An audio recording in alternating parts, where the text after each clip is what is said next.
Good morning, Barbados, and Happy New Year to you all. We are coming to you from Ilara Court, where Prime Minister, the Honorable Mia Amor Motley, will address the country. She has just returned from State House and is now ready to speak on a number of issues. We apologize for the delay, but that would have been as a result of the interaction with the State House. Prime Minister? Thank you very much, Roy. Fellow Barbadians at home and abroad, and friends of Barbados, who through your friendship and contributions add to the richness and the diversity that make up the Barbados that we know and love. I greet you at the start of 2024 with a deep sense of hope. Mine is the kind of hope that each of us feels at the start of a new year, with its dual potential of promise and uncertainty. It is the kind of hope that we can feel collectively as a nation when we look back at our accomplishments of the last year, even in the midst of the struggle and the global challenges which affected national and international well-being. It is in recognition of the promise and potential which a new year holds that we make resolutions and we plan for the year ahead. Each of us knows it. We do so conscious that all of the elements of happiness and delivering a good year are not necessarily within our control, but we do have the capacity to positively shape much of what happens as we must, and always, we must find the determination to do so. Indeed, it is on the issue of how we will approach 2024 that I address this country at the start of this new year. Despite the uncertainty of the global situation that I just mentioned, Barbados has ended the year on a high note. Jobs continue to open up and new opportunities are being created. Thousands of Barbadians have been and continue to be trained for existing and indeed new jobs that are emerging from the projects that are coming on stream in construction, in the tourism sector, and in the digital sector globally and locally. The measures engaged by the government brought about a fall in inflation in August 2023, where it dropped to 4.4%, down from an initial 6.3% at the beginning of the year. And this, my friends, is contrasted to the 13.9% average inflation across Latin America and the Caribbean. Our food crop production grew by 24.3%, taking us closer to reducing the food import bill and to achieving food and nutrition security and sovereignty, which is our clear 2030 goal. With new pushes in marketing and increased airlift, tourism arrivals shot upward. Visitors from the United Kingdom continue to grow at a pace surpassing pre-pandemic levels. And our visitors from the USA and Canada this last year came roughly to 87% of pre-pandemic levels. But I don't need to tell you that if you walk anywhere in Barbados, the place is full of visitors. Our national insurance scheme was put on a sound footing to ensure its sustainability and the availability to benefit all Barbadians into the future. And this was no small feat when one considers and bears in mind that Barbados' national insurance scheme carries the third highest benefits in the region, although having one of the smallest populations to support it.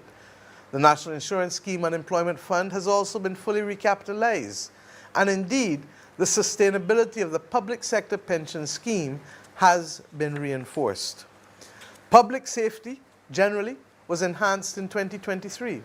In particular, the number of murders were less than half of what they were in 2022, indeed from 43 to 21. The efforts of the Barbados Police Service, coupled with government social interventions and crime prevention program, are evidently taking root. I thank the Commissioner of Police, the members of the Barbados Police Service, the members of the government's crime prevention team in the Office of the Attorney General, and those citizens and institutions who are working with both of them for their sterling effort, of which the whole country can truly be proud. We are not, my friends, yet out of the woods, but we are moving in the right direction. Barbados' recovery from the COVID-19 pandemic continued to be broad-based, with growth in our economy estimated at 4.4% in the 2023 year. This growth performance was underpinned by the preservation of economic stability after the pandemic, with healthy foreign reserves Indeed, gross international reserves stood at 2.989 billion, or just above 31 weeks of import cover. And let me also deal with the red flag of fear that is used perpetually by others. Our public debt, my friends. Our public debt is lower now than when this government came to office in 2018. In fact, the debt to GDP ratio continued to fall, and at the end of December, a few days ago, debt stood at 114.9%, lower than it has, as I said, at any time since we have come to office in 2018. Thank God we are getting this problem of a high debt to GDP ratio behind us and continue on that downward trajectory while doing all of the things that we are doing. In addition, we have met all of the economic markers that we need to meet for the strengthening of our BERT program, and the international rating agencies are giving Barbados and our economic performance high marks. Our economy is no longer marked by downgrades, but by positive indicators. And investor confidence from all quarters can be seen. As we know, self-praise is no praise, so I don't want you to listen to me. What matters is not talk, not a bag of words, but action. You only have to look and see that the investments are being made in this country, and that should tell you where confidence lies. This is the platform, therefore, my friends, on which we go into 2024. Sound, sustainable, and growing. But as usual, I'll ask you the question, is everything perfect? No, not at all. But my commitment to you and the commitment of this government to you, the one that you elected, that we will continue to work with all people of goodwill to ensure that we fix those things which remain of concern or which need improvement. And we will work to create or increase competitive advantage where we have made gains in what we do well, and in those things for which we have had a measure of success, we will continue to work hard to ensure that we can improve. What these last 5 years have reminded us is that Barbadians excel and achieve when we work towards common national goals. I say so all the time. We did it together to save our dollar. We did it together to get through the COVID-19 pandemic. Indeed, we also learned at the same time that our economy had a higher measure of resilience than many may have believed. So we understand that. But my friends, unless we get it right, building enhanced national resilience, increasing our capacity to withstand shock and weather crises of all types, be they social, economic, or environmental, Barbados will be perpetually playing catch-up. And that is why we have not only to fix the current things, but to look at transformation. The overall goal of my administration is therefore to empower Barbadians by creating opportunities that generate wealth and well-being for generations. Cash is not wealth, you and I know that. Building social and environmental resilience, entrenching economic sustainability, and protecting the natural resource base on which our blue and green economy rests, our land and our sea. Above all else, this government must be transformative. And that is the promise we gave you in 2018 and 2022. Transformative of a society which must shake free of the shackles of slavery and colonialism. Transformative of an economy that must now serve all citizens where previously it served only the interests of a few. And make no mistake about it, if you're going to alter the status quo, some people who could preserve and depend on the status quo will be unhappy. Transformative of an education system that served us well, but frankly, was focused on the creation of an educated elite and making vassals out of the working class. That was the British legacy to us. Transformative in putting in place climate-proof infrastructure on which we can carry the country into the future. And we need to do it now, as we have seen in the last year. Transformative in ensuring that levels of primary and tertiary health care, as well as the quality of service and delivery of our national institutions, is unsurpassed. Transformative in fostering a competitive, efficient, productive first-class public service and state-owned enterprises that are partners in the national development process, and we are deep in the weeds in trying to do that. Transformative in incentivizing the local private sector to be truly entrepreneurial and to see not just Barbados, but the world as their marketplace. Transformative in creating equitable and fair conditions for our workers who make the difference, as we learned in COVID, to whether we function or don't function as a society. Transformative in working together as a family to eliminate poverty from our landscape while empowering all citizens to understand their purpose and mission, their rights and responsibilities. Those 4 out of 5 who are above the poverty line can lift the one who is below. And transformative, my friends, in the opportunities and futures we must deliver for our young people, encouraging them to stay at home in this country and to use their training, their creative imagination, and their God-given talents to join with us in building the future Barbados. Indeed, working together towards Mission Barbados by 2030. My friends, at the start of this new year, we can and should celebrate our successes as a nation while conceding the things that are not yet where we want them to be. And yes, much work remains to be done. Government's immediate priority is to deal with some of the persistent and nagging and niggling problems that are irritants for all of us. Reinforcing the basics must be a priority. Aged and aging infrastructure is therefore a challenge that we must get on top of. In our first term, in pursuing our mission-critical agenda, this government was confronted with multiple infrastructural issues which were all at crisis level.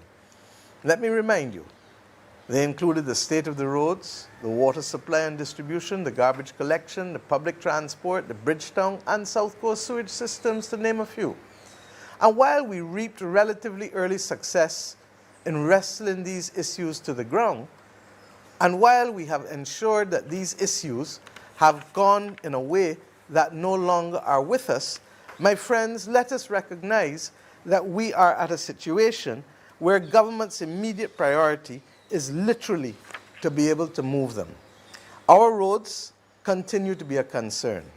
Like you, the Cabinet and myself drive on this country's roads. We do so along with other members of Parliament and other members of your family. There is no doubt that they need attention. Recent heavy and unseasonal rains have caused damage to the road and have made it difficult to actually carry out the repair work over the last few months in a timely way. When I speak about the climate crisis, I don't speak so in a vacuum. I speak so because it is real. So that let us believe that even though we are doing roads, that climate crisis, and in particular the heavy rains of the last few months, caused us serious concern. They were unseasonal, and the convection rain are things to which we are not accustomed. But it is what it is. Without prejudice, therefore, to the Chinese Scotland District Programme and the CAF Roads Programme, both of which focus on reconstruction of roads, the government will now add a new mill and pave road repair programme to address the state of the island's entire road network, where the challenge of the number of potholes has significantly compromised road quality. Red Plastic Bag warned us almost 30 years ago to watch for the holes. and we took that warning very seriously. But regrettably, because Barbados has such an extensive road network, the obligations are huge on us. The pothole problem for us must stop being a problem, in the same way that we must also focus on the paving of village and tenantry roads where people live, and not just highways and byways. The new mill and pave program, which will be outsourced to the private sector, will be worth approximately $30 million and will cover about 45 kilometers and will be undertaken between now and the end of this financial year on March 31st. That 45-kilometer targeted mill and pave program is separate and apart from an extensive pothole repair program which will be undertaken as a matter of priority to cover those potholes that are clearly not part of the 45-kilometer mill and pave program. We will replace the mains and fix drainage to new standards where necessary, even in that program. Our reality in this climate crisis is that we must work twice as hard in the dry season to compensate for the time that we will lose in the rainy season. In the first 6 months of last year, our rainfall was half what it was in the 30-year average. And in the last few months of last year, you could not find 3 days straight that did not have serious rain affecting the capacity to do outdoor work. Our reality has therefore changed, and we must make hay while the sun is shining. Be assured, my friends, the new road construction program, therefore, will be designed to be climate resilient. And you will hear more about these programs in the coming weeks from the Deputy Prime Minister. With respect to water woes, these too must become a thing of the past. But this is an ongoing mission and a moving target because much of our infrastructure is more than a century old, as we've said. To date, the central government has provided the Barbados Water Authority over the last 3 years with significant subventions in a way that has never happened before. 2 years at 30 million and this year at 20 million, allowing us to be able to undertake other projects and without prejudice to the grant money of another 80 million that we have now secured for the Barbados Water Authority. We've continued to install new mains, we've continued to build new reservoirs, we've provided independent power generation to almost all of our reservoirs, and I'm advised by this year all will have independent power generation. This has resulted in improvements in the worst affected communities like St. Joseph. However, there are other communities that are still awaiting their fix. And as I've had to say in the parish speak, from month to month, it can't all happen at one time, but we will continue. As a result, during the course of this year, we will continue to fix these efforts at the community, focused on community relief, especially in addressing the problem of brown water now being experienced not only with districts in St. Lucie, but also more recently in St. George. Let us accept, however, that Barbados has been classified by the United Nations as one of the most water-scarce countries in the world. Not now, but for some time. But we must now ensure that every one of us must make the effort to conserve, to use water-saving devices, sensor-triggered taps, or those which shut off quickly and automatically. Our water challenges are made more so by the climate crisis. It is up to all of us, my friends, to have household water management plans, to not waste water, and to treat every drop of water as if it is precious, because it really is. Water is, in a real sense, the new oil.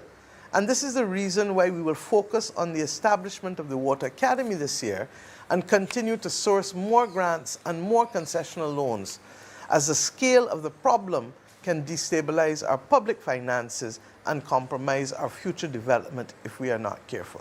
The reality is, even if we had all the money in the world, the disruption caused by the state of the infrastructure would mean that we would still need at least 15 years to replace our entire water infrastructure in this country. It was put down over decades, a century ago. And then, my friends, there's been the issue of sick buildings and general maintenance. It is clear that the poor maintenance of buildings, including the inadequate servicing of air-conditioned units, further compromised, I'm told, by the Senior Minister for Infrastructure, by the ashfall that we had in 2021 and the extreme heat that we have seen in 2021 and 22. All of these things have built on top of poor maintenance to create a perfect storm. In both the public and private sector, we are facing conditions that are seriously impacting our workers. Indeed, in the last year, some 38 buildings owned not just by government, but also those by private persons were temporarily closed at different points over the course, as I said, of the last year. The government proposes to put in place specialist units utilizing private sector and public sector teams to carry out corrective action and continued property maintenance. These plans must be executed and adhered to by all. On the issue of healthcare, I know that many of you are concerned. And believe you me, it is on our front burner. The Queen Elizabeth Hospital will receive a capital injection of $130 million to replace aging equipment and to acquire new pieces of important equipment like an MRI and like a linear accelerator for cancer treatment, and in this year, 2024. We believe that these pieces of equipment, the ones that I just mentioned, for example, will be available for the institution for the very first time. They never had an MRI or a linear accelerator. The first $65 million has already been settled, and we anticipate that the second phase of the $65 million will be settled shortly. And both of these have been secured without a government guarantee. Phase 3 of the accident and emergency renovations is almost completed, and may I remind you that when phase 3 is completed, there is some work that still has to be done in the existing A&E as a result of experiences learned since the COVID pandemic. Those refurbishments, I'm told, will finish before the middle of the year. In addition, however, the planned expansion of the Queen Elizabeth Hospital will also be addressed and will be completed during 2024 to 2025, ensuring that we start physical works before the end of this same 24 to 2025 financial year. There will also be a renewed focus on the polyclinics, where our healthcare workers are the first line of defense in primary care delivery, especially in our fight against NCDs. And we have heard many complain about the state of the polyclinics. These polyclinics will benefit from upgrades over the next 3 years, refurbishment, and indeed new construction in 2 instances. The needs for additional staff at the Queen Elizabeth Hospital and the polyclinic, however, are also being met immediately. With respect to the seasonal issue of dengue, we have already started an intensive dengue mosquito control plan, the components of which have been increased, and continued fogging targeted at the adult mosquitoes is taking place. We are also putting in place other measures to address the elimination of stagnant water and bush around the island. The Ministry of Health is in discussion on initiatives as well to eliminate in the medium term the Aedes aegypti mosquito through the technology that exists, recognizing that this mosquito carries the dengue, chikungunya, and Zika virus that threatens life and causes severe illness to many. Nevertheless, my friends, you know I can talk to you straight. It is critical that we as Bajans accept that this battle must be fought not just by the actions of our government, but by the actions of each and every household and business in this country. The continuous rains that we were having mean increased collection of water, especially in areas where people are keeping bulky waste and other receptacles in their yards. But also with plants. I discovered in my garden I had a plant that was carrying water, and I had to take those plants out the garden. There has to be vigilance and increased public education for all of us in order to minimize for the spread of dengue. And Bajans should remember that the public health inspectors can and will find households where mosquitoes are breeding in stagnant water and where those households fail to heed the instructions of the public health inspector to deal with the stagnant water. The legislation that I've mentioned to you for some time is finally ready. That legislation that places responsibility on property owners for the maintenance of overgrown lots will be laid in Parliament when Parliament resumes later this month. So everyone be on guard and be on notice. If you own land, you got a responsibility to take care of it. And you can't just benefit from the capital appreciation that you expect it to give you. With respect to garbage collection, we know that there have been some challenges, and we have already announced to the public the additional trucks that have been procured and the ones that are on the way. And we thank the Maria Holder Trust also for also assisting in this respect, but the government of Barbados has bought as well and will continue to buy.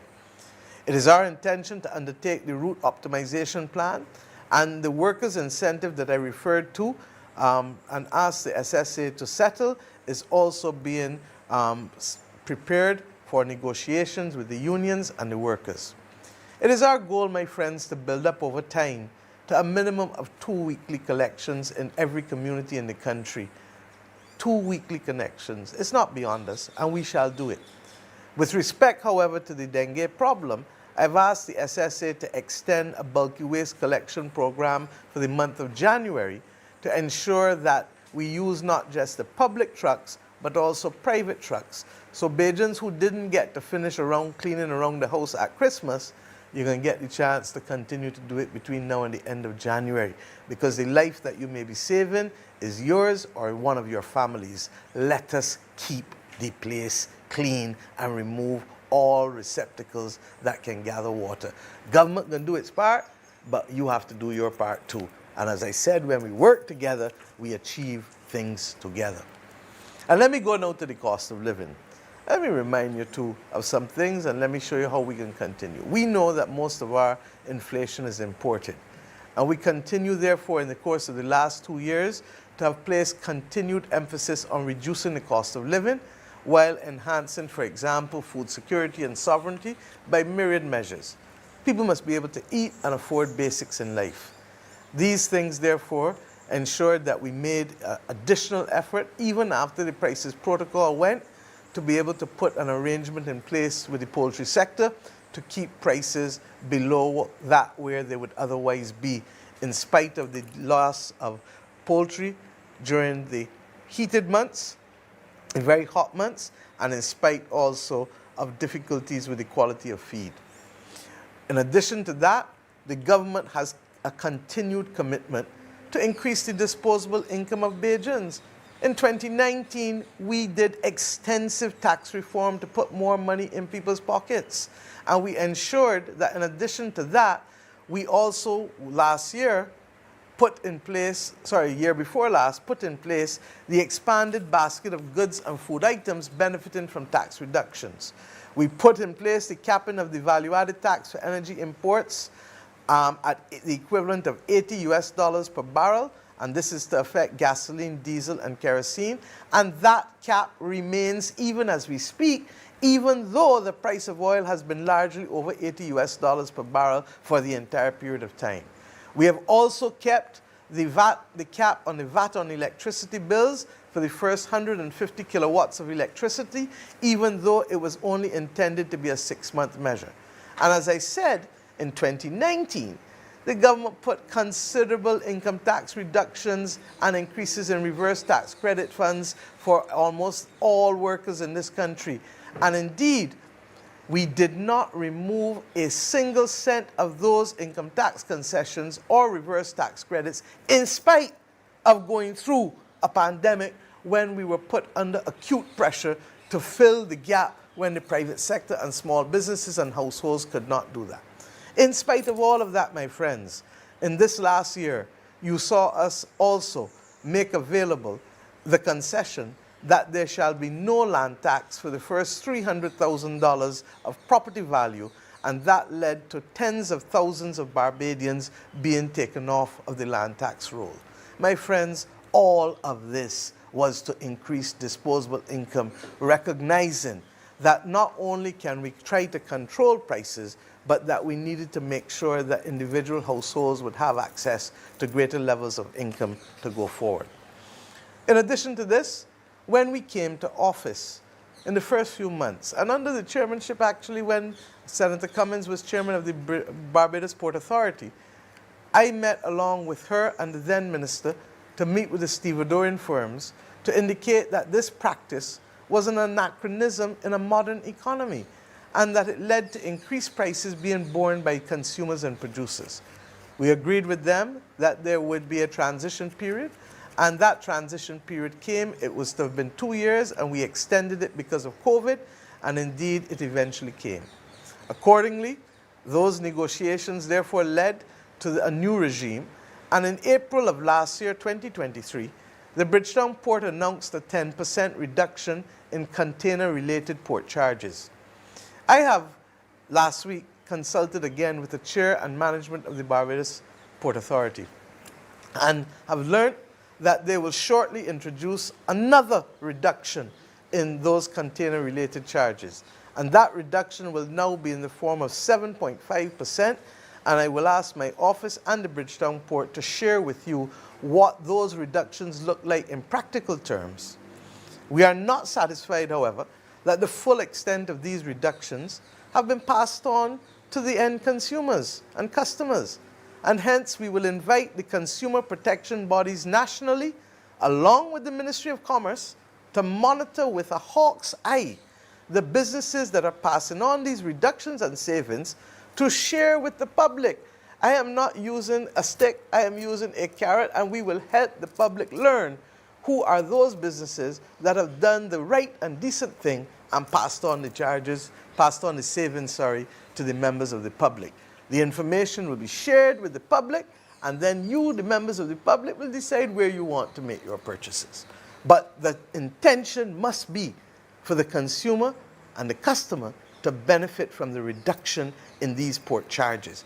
In less than a year, there will have been a 17.5% reduction on all container port charges in this country. And you and I both know that the majority of goods that come in, that we use, are in fact coming into the country through containers. In recent months, there's also been considerable contention within the tourism and hospitality sector. A series of meetings, it's no secret, have been held between the union and the Barbados Hotel Tourism Association with attempt to resolve the difficulties. These meetings were initially chaired by myself and thereafter by the Ministers of Tourism and the Ministers of Labor. The reality is that the meetings were rough. I'm not going to tell you otherwise. And the debates between the two sides have been robust. Nevertheless, over the course of those meetings, the government indicated that as a result of these discussions, we will be bringing legislation that will establish minimum standards for tourism and hospitality workers in Barbados that mirror the collective agreement that has guided this sector for decades. I remind us of the mantra of the government that we announced within less than 3 weeks of being sworn into office in 2018. Share the burden, share the bounty. Agreeing to amendments to the Severance Payments Act was a sacrifice that the workers made, and it saved the industry. It saved the hotels, it saved restaurants from bankruptcy. It saved the Severance Payments Fund. This was among some of the most difficult discussions we have had in government since coming to office. And this was the burden that the workers in the tourism and hospitality sector agreed to carry. They are now, my friends, entitled to benefit from the minimum protection, from the protection, I should say, of minimal conditions as workers, in the same way that hoteliers benefit every week from tax concessions from the government of Barbados. I cannot address every single priority today, unless you want me to spend the whole day talking with you, and today's a pudding and sauce day still, and I want some and you want some.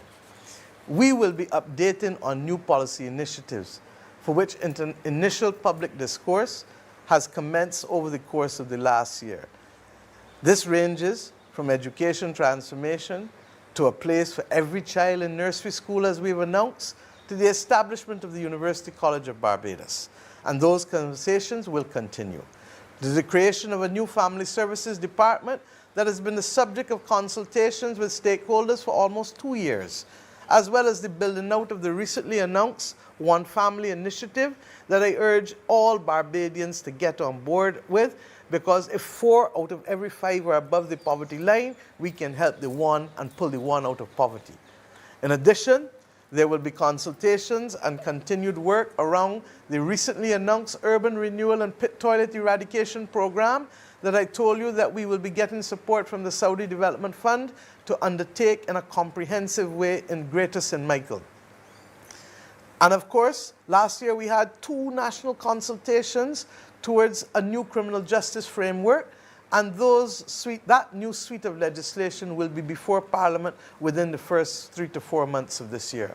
In addition to this, a new immigration bill will shortly come to Cabinet that will allow us to revise an act that has been there for over 50 years. We also anticipate shortly the receipt from the Social and Environmental Committee of Parliament, the new standing committee, a report on the child justice and child protection legislation. And then, of course, we expect this year the receipt of the various reports from the Constitutional Reform Commission, the Parliamentary Reform Commission, and the new committee that has just been established to review national symbols and emblems and the celebration of national activities as a new republic. We also have already received the report on the Commission on Persons with Disabilities, as also the report dealing with the People's Assemblies. And we are committed to reviewing and implementing aspects, if not all, of those reports as necessary and as desirable.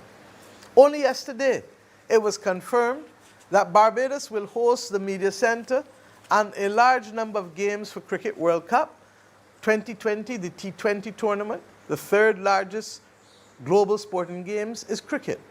And those finals will now culminate at the iconic Kensington Oval.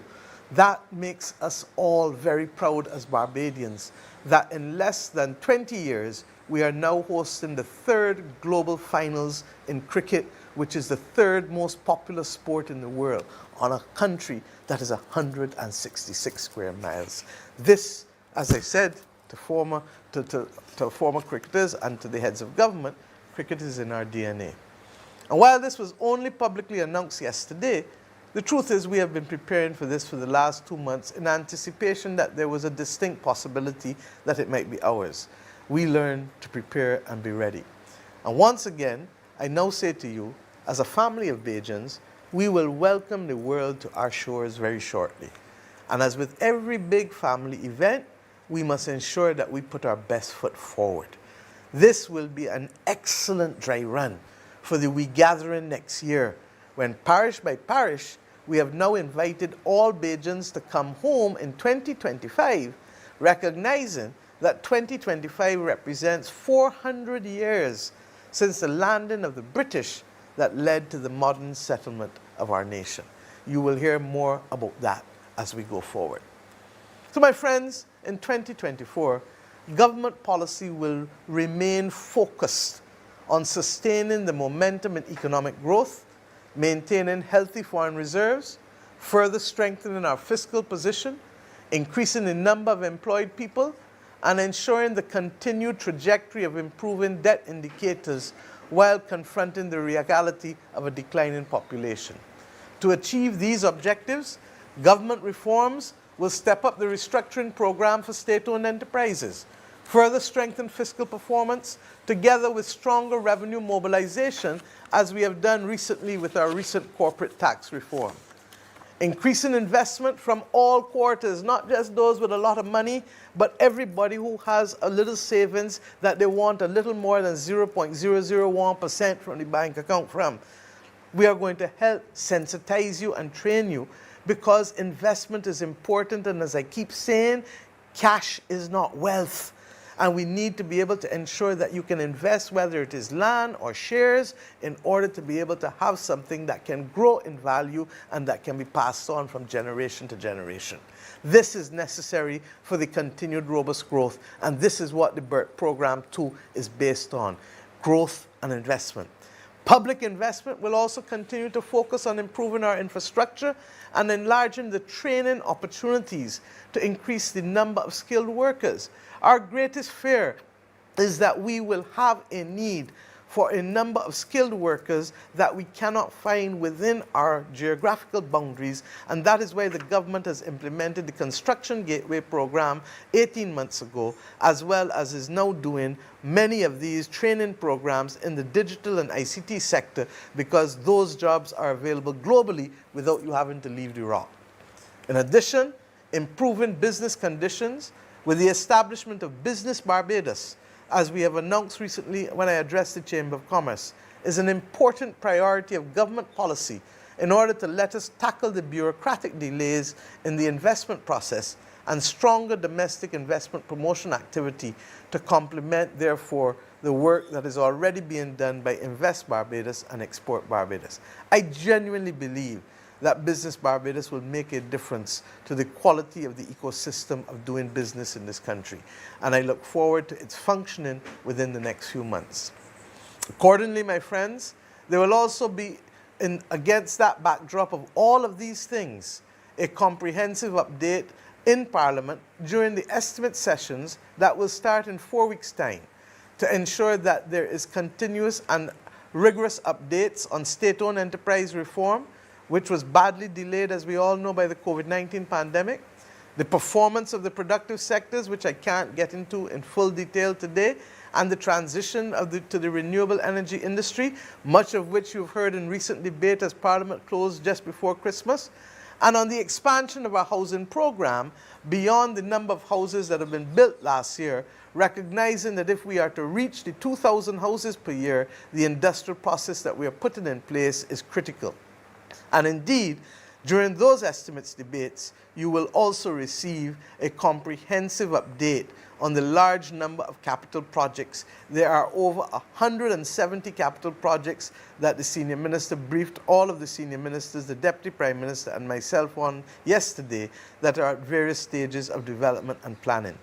My friends, much is happening. Let me address, however, the governance issues as well. This government has tried to improve communication, transparency, and governance. You see me in the Parish Speaks every month. These issues remain important elements in building public trust. And I thank those public officers and parliamentarians who come and recognize that the people need to be there. In terms of overall governance, however, we still need to fine-tune aspects of our operations so that we may be even more effective in achieving our goals. As I said, it's not been perfect, but we are going in the right direction and we're making serious progress. And we're doing so at a time when the world is facing grave challenges. And we pray that war will not break out in the Middle East, because that is the last thing that all of us in the world needs. But as any good captain or pilot knows, when there are issues and turbulence, you have to adjust the flight path, even if ever so slightly. It is against the backdrop of the major transformational initiatives which this government is pursuing that I now seek to make some small adjustments. Therefore, in accordance with the Constitution of Barbados, I have met with Her Excellency the President of Barbados, the Most Honourable Dame Sandra Mason, this morning, and I've proposed, therefore, the following changes to the Cabinet as of January 8th on Monday morning. The Honourable Marcia Cadell shall assume responsibility for the Ministry of Industry, Innovation, Science and Technology. Mr. Chad Blackman, who is currently serving as a special advisor to the Director General of the International Labour Organization, has been invited to come back home and shall become Minister in the Ministry of Economic Affairs and Investment. For the avoidance of doubt, Mr. Ryan Strawn remains Minister in the Ministry of Finance. The Minister of State, Dr. Sonia Brown, as many of you have heard already this morning, indicated to me earlier this week her desire to return to the backbench for personal and professional reasons. But she has agreed to assume responsibility as a national wellness champion and will chair the coordination of government's wellness programs, the various commissions that we have in this area, to ensure appropriate synchronization and achievement, because this is a battle that will be won not in the ministries of Barbados, but in the households and communities of Barbados. Minister Davidson Ishmael will now serve as Minister of State in the Ministry of Health and Wellness, supporting the Senior Minister, Senator Jerome Walcott. Minister Sandra Husbands, who has done an outstanding job in foreign trade, is now being asked to turn her attention as Minister of State to go to the Ministry of Education, where she will assume responsibility for higher education and technical and vocational training, allowing the substantive Minister of Education, Kay McConney, to focus on the vast work of educational transformation. This is a consequential matter that will affect all Barbadians and therefore requires the full support of all to ensure that we make these changes for the benefit of this nation. Indeed, I say that it is unlikely that my government or the next government will benefit from these changes, but the government 7 years from now and onwards will benefit. There will also be minor adjustments to the portfolios for better realignment.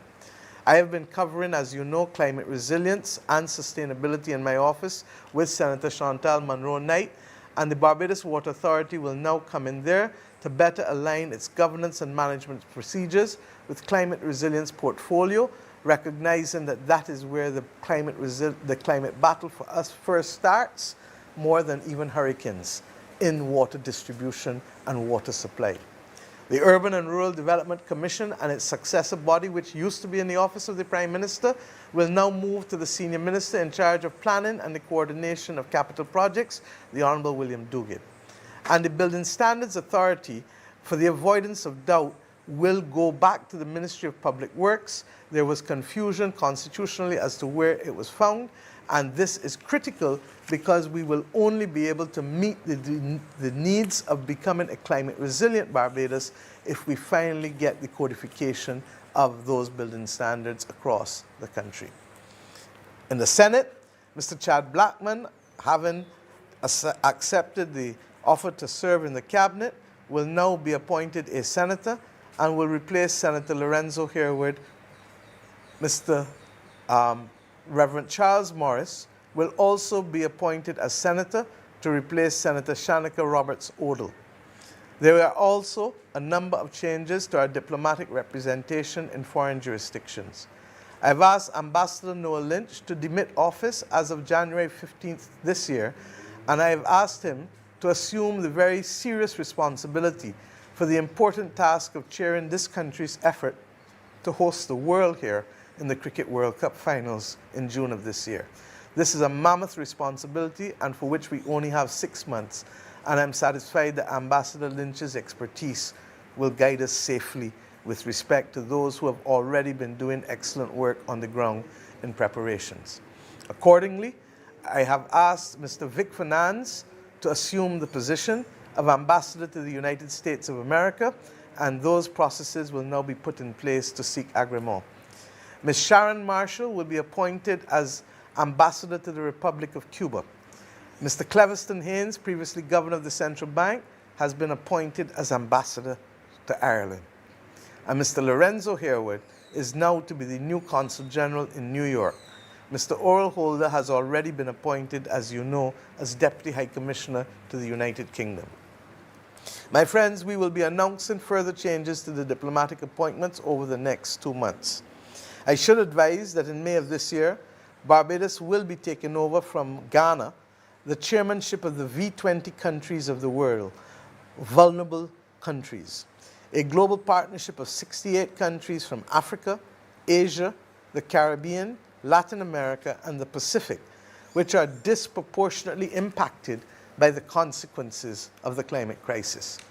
It is proposed that Senator Ambassador Elizabeth Thompson, who is Barbados' Ambassador for Climate Change, Law of the Sea and Small Island Developing States, will assume responsibility as my Sherpa for the period of time that Barbados will chair this most critical of groups on the global landscape.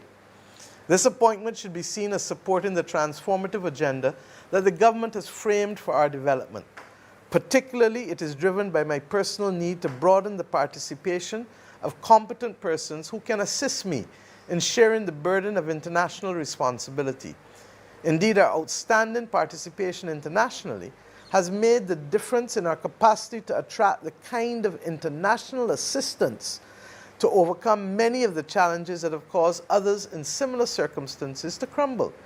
We have assembled a great team, and I want to thank Professor Avinash Prasad, who has served and who is now going to the Inter-American Development Bank to advise the president of that bank on these matters of climate crisis. But at the same time, citizens should appreciate that there are times when there is simply no suitable candidate for someone who carries a high responsibility to lead.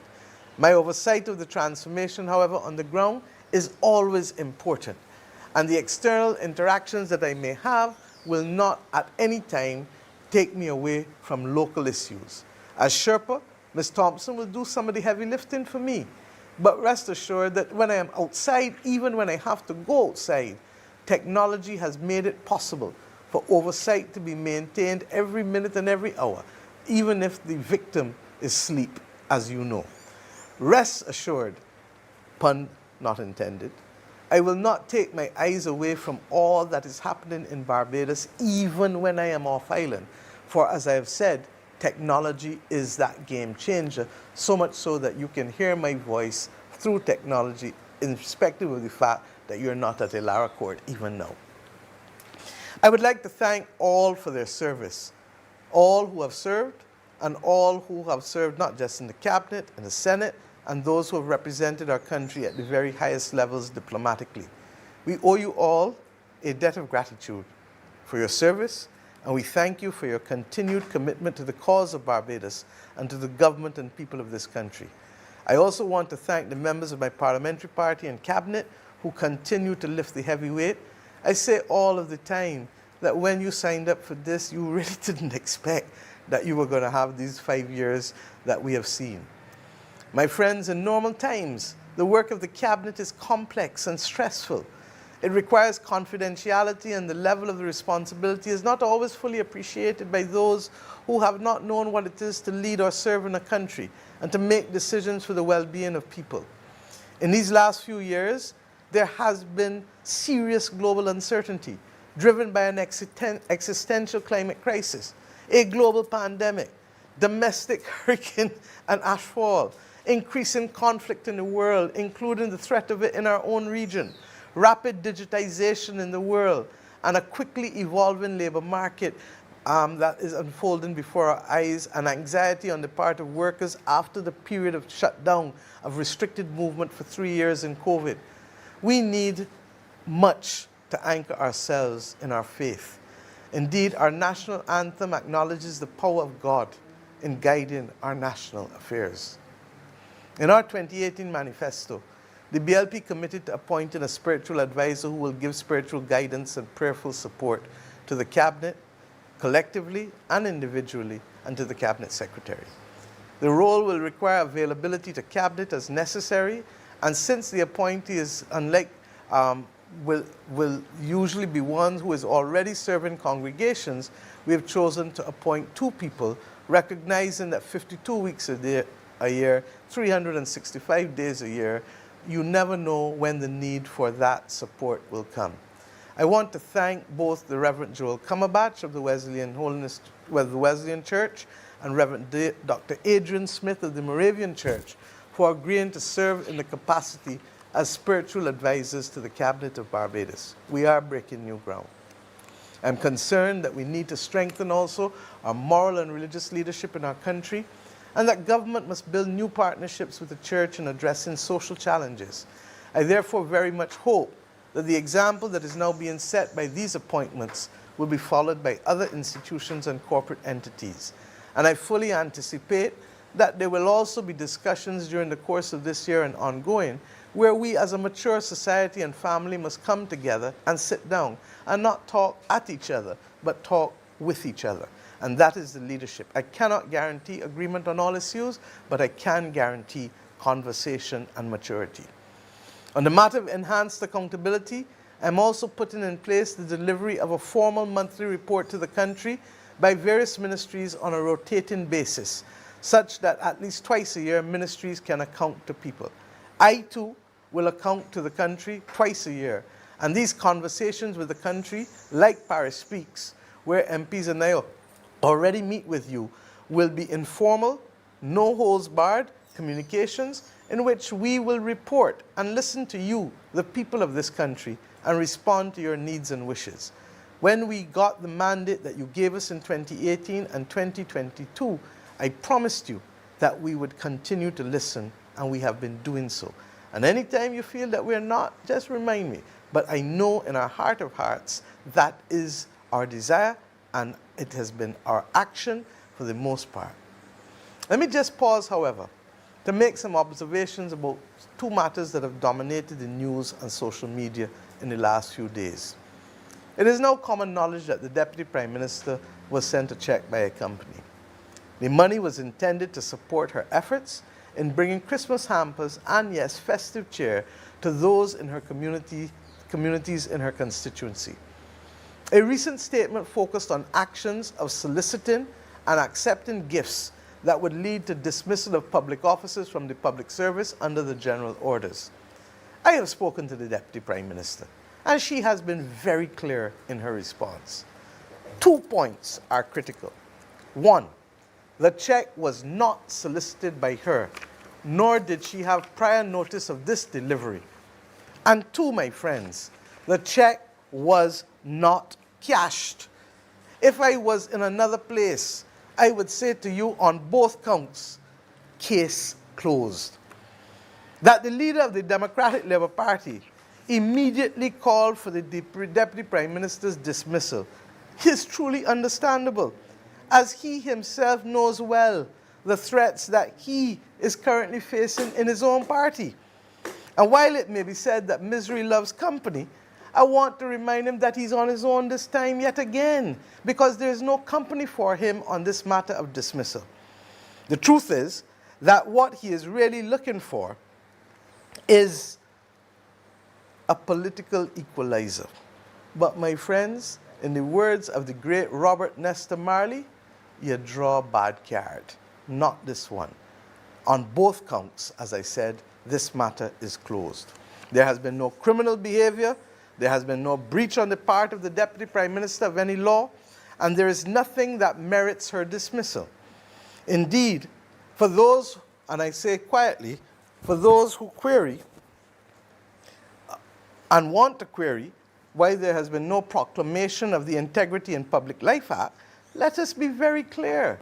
This act has only been there in place for 5 months. The act requires the establishment of a new commission. The establishment of any new entity after the passage of legislation takes considerable time, especially in small states, where the same people are doing and are involved in multiple jobs and activities. We have seen it, my friends, with the establishment of the Anti-Corruption Authority. We've seen it with the new Civil Aviation Authority, both of which have passed Parliament more than 18 months ago. There are a series of complex procedures for establishing the Integrity Commission, and indeed, those series will be put fully in place, and I will ask the Attorney General to address them so that you'll be in no doubt as to the steps that are being taken. In the case of civil aviation and anti-corruption, more than 18 months has elapsed since the passage of that legislation, and those entities are not yet fully operational. This is our reality, and I'm not going to fool you. I'm going to give you the facts, because no one was able ever to pass that legislation before, and even when it failed in the last term, this government could have walked away from it. We chose not to. We remained persistent, and indeed the legislation is there now. I have equally said I expect that there are going to be challenges, and those challenges will come from those who are willing to serve in a small society. And we know that that is not going to be a walk in the park, and we have to continue to monitor its impact on the governance of the nation. But I trust that that will be a matter that future generations will have to pass judgment on. But above all else, the Integrity in Public Life Act is only one part of an ecosystem that we have introduced to strengthen transparency and accountability. We've passed at least 6 other bills that are intended to help us in that area. And we have done all of this while fighting the greatest economic, social, environmental, and demographic battles that our country, Barbados, has faced over the course of the last 5 years, unparalleled at any other time since independence. But we did not use that as an excuse not to produce and settle this ecosystem. I do accept that the broader debate does raise important issues, such as the funding of political activities. And I will await the recommendations, any as such as they're given, on this and other related matters to be made by the Parliamentary Reform Commission, which, as I said earlier, is due to deliver its report later this year. The other matter of some contention relates to the use of a diplomatic passport by someone who has been charged. This matter of the use of diplomatic passports, regrettably, was changed in 2017, and it has been brought to my attention that the broadening of the categories who could assume and hold diplomatic passports was done by the previous government in 2017. I have asked the Minister of Home Affairs, under whose jurisdiction the issue of diplomatic passports falls, to bring the changes to Cabinet to tighten it where it properly should be. My sister, if she were to live with me, should not be able to get a diplomatic passport as a big hardback woman, and therefore we need to be able to ensure that only those adults who are dependent physically and mentally will do so, and of course children who are minors. Enough said, my friend, on these matters. Barbadians work and achieve best, as I keep saying, when we work together in the national interest. This is a tough time all over the world. You heard me say I'm worried about the fact that we are at risk of war, more and more war. But the challenges, my friends, are not beyond us. We are on the brink of a major breakthrough, and we must keep pushing forward, in the words of Marvey, with hard work and sacrifice in the interest of the wider success of all of us. We can and we must share the burden so that together we will truly enjoy the bounty and the benefit. And I'm going to hold fast to that principle as leader of this country. This calls for us to respect each other, to be courteous and kind to each other, and to value the lives of other Bajans, and others for that matter. It requires each of us to go to school, to work, to go to church, to go to Sunday school, to be involved in the sports and cultural areas and arenas in our country, and every sphere of national activity, to participate and be active citizens, to give of our best every single day. We might not always make it every day, but if you fall down, get back up. When a baby falls down on the floor, just get back up and go, because that's how they learn to walk, and that's how they learn to run. If we want things to be better for all of us, we, you and I, are the ones who must make it better. There's too much fake news and there's too much distraction. We must take care of our land and our ocean. We must keep it clean and beautiful. For our anthem is also Beautiful Barbados, that song that we always sing. We must love who we see in the mirror, as Lil Rick tells us, and know that we are not only entitled to rights from our country, but we must have a responsibility to our country and to fellow Bajans as active citizens of the new republic. We must be ensuring that we can commit to ourselves being healthy and to keep each other safe. We have to work together to eliminate poverty. You ain't gonna do it by government alone or you alone or the private sector alone. All of us together to eliminate poverty and to make our people owners in their own land, not just tenants. And we must not be left behind in this global digital revolution. If not, we will be viewed as illiterate in the world. We must see, we must hear, and we must feel each other. These simple things that I just called you is just a Bajan interpretation of the very lofty goals of Mission Barbados.